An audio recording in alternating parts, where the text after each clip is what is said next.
It's too hot. I guess I need to make tank tops. Hello friends, welcome to my channel. Today I'm going to make a camisole top from Pattern Simplicity 9426. I did have to scale this up. The largest size it comes in is a size 20, which is a 42 bust, and every 2 inches is a size. So I had to size it up to a size 24 to make it to fit my measurements. So let's see how it went. So here are my mock-ups. The first one I made out of a cotton muslin. I did not like how baggy it was under the arm with no shape, so I decided to put darts. So I went ahead and did a pinch on this to see how big and where I wanted the darts, and then I translated that to the pattern, and then I made this. So this one is made of a cotton sateen, which it doesn't behave like muslin or like my cotton lawn that I'm making my final shirt out of, but it did give me an idea of what I needed to fix. On this one, I decided that it was too pointy here. So what I did was I left the sides of the darts where I had them, and then I just reduced the tip by 1/2 inch. And then I decided to go ahead and make my cotton lawn camisole. Right, so first off, I always start with ironing my fabric and making sure that it's nice and flat so that my size and cutouts of pattern pieces don't end up all wonky. So that is me doing that. And I'm just gonna lay out my fabric and put all my pattern pieces on it. This is a bias cut shirt or camisole, so it allows it to have a little bit of stretch, whereas you wouldn't normally if you cut on the straight grain. This is cut diagonally so that it gives it a little bit more flexibility. I'm just showing all of my pattern pieces are laid out. I did make a front and a back separately of the pattern pieces. Originally there was only one piece for the front and back, and it was a duplicate. And since I sized up the pattern and I added darts, I needed a front and a back separately. So this is the front of my camisole. You can see the dart there. And then I have another copy that I made of it for the back.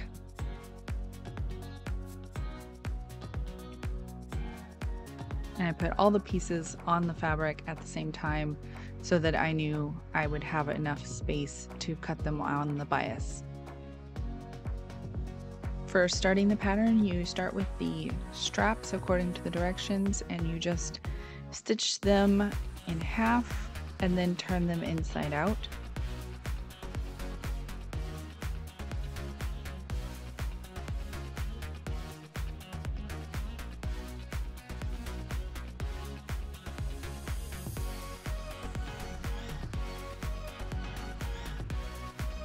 This tool is called a bodkin, B-O-D-K-I-N, and the way I use it, I stick it in my tubing and then I clip a safety pin to one end of whatever I am trying to turn, and then I pull it the other way out.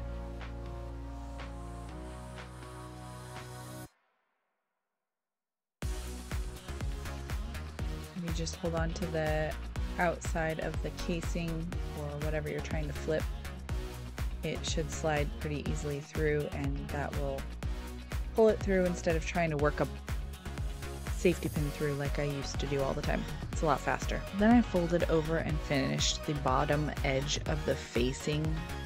It goes around the edge of the front and around the edge of the back to help those seams turn in. So I just folded them under a little under a 1/2 inch and then stitched them down. It didn't have to be perfect since this part will be on the inside and won't show. The fabric is a little bit finicky because it's so light, so I used a twin needle to stitch this down. And there we have the finished edge of the facing. Next, I stitched the facings together at the sides for the front and back. And then I folded under those seams and I stitched those down so that they would not be raw. Next, I stitched and pressed the darts for the front of the camisole, and I pressed them down towards the bottom. Next, I'm going to sew the side seams. So what I like to do is I lay one piece, the front or back, with the right side facing me, and then I take the other piece, whichever one I didn't lay down, and lay it on top with the right side not facing me. This helps to make sure that I don't accidentally sew one of the pieces backwards. Then I'm just going to pin it along the sides and then stitch down my sides. Now that I have sewn the side seams, I am going to sew the facings to the front and back.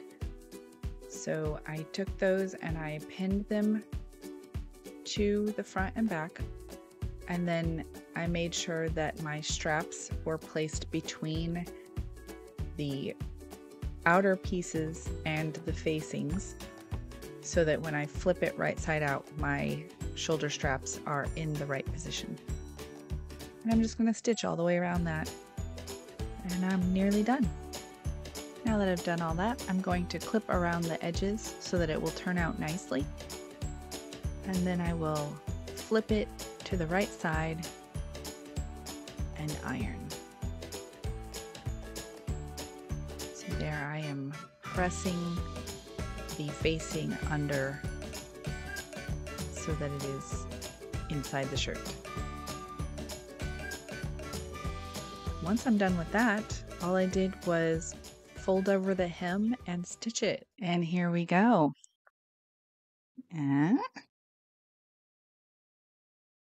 So I love the way this turned out. It's shaped right on the front, so it actually gives some shape, but it's not as baggy under the arm as the cotton muslin was.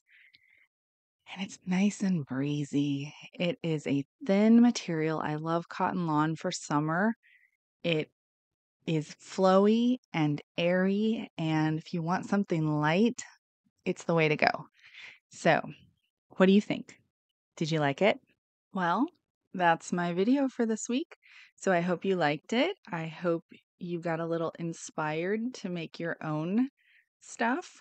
But that's all I have. So if you enjoyed this video, if you enjoy sewing stuff, stick around, give me a thumbs up, give me a subscribe.